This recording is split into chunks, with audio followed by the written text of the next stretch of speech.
Hi, this is Fluid Freeride, and today I want to give you a little tutorial about what to do when you feel the motor is cutting out, and this is actually related to the brakes. So a little brake theory, and we're talking about the base model that you see right here, and then we're also going to talk about the Pro model. Ultimately, the principle is the same. So when I'm pulling the brake right here, you see that in the display there's this little exclamation mark popping up.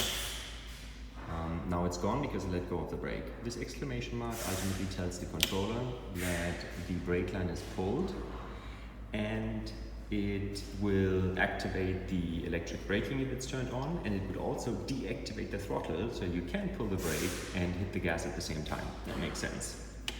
And you see here how from the brake, and this is the same for the mechanical and the hydraulic brake, you have the cable or hydraulic line going out, and then you have the communication line going out down here that is affixed with a screw and a little grub screw right here, right there, that affixes that screw.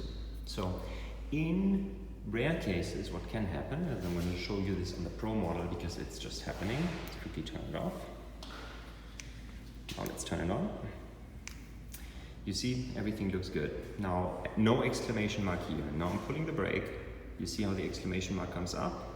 I let go of the brake and the exclamation mark stays around. Now this would now feel like I can't hit the gas anymore and something is wrong with the scooter, but in the end, the only thing that's wrong with it is that this little brake line communications screw here is tightened a little bit too much, and that might need to be readjusted once in a while. And what we're going to show you now is how to adjust that so this problem gets resolved.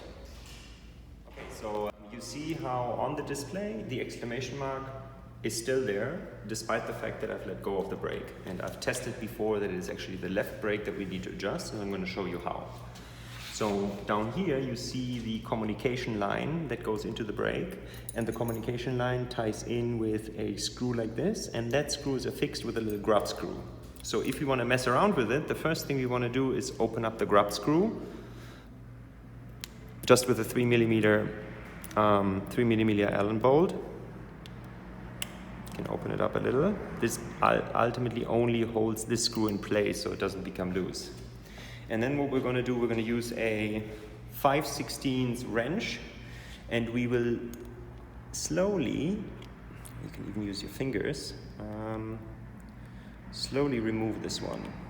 Not remove, but loosen.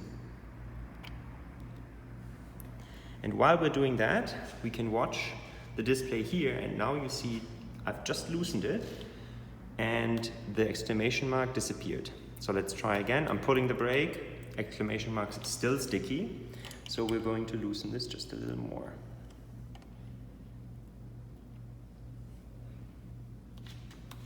Let's turn this back on. All right, and now let's try again. Pull the brake, exclamation mark, let go of the brake. Perfect. You see, now it's working again. That means problem fixed. The only thing we're now going to do is tighten the grub screw back up so that this stays nicely in place. And you're good to go.